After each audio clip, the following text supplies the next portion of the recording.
I'm not down yet. I will protect my friends and my family.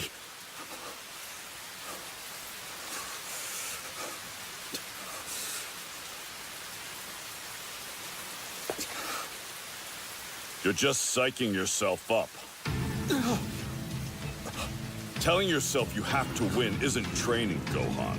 It's pointless. You need to face reality and do the real work. If you can't tap into your true power, all the motivation in the world won't be enough to protect Fidel and Pan. Sure, having something to defend or fight for can drive you.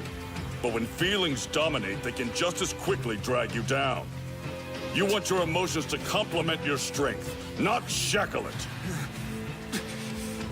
If you're too desperate to win, if love makes you afraid, you won't be able to assess the fight logically.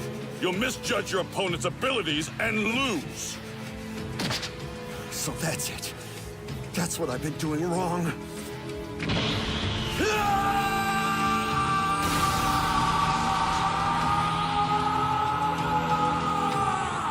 There's no such thing as a fight that can't be lost.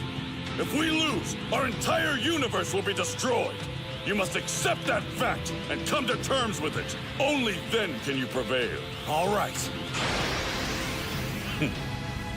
You can do this, Gohan. You can win. I believe in you. Now believe in yourself. Piccolo, I won't let you down.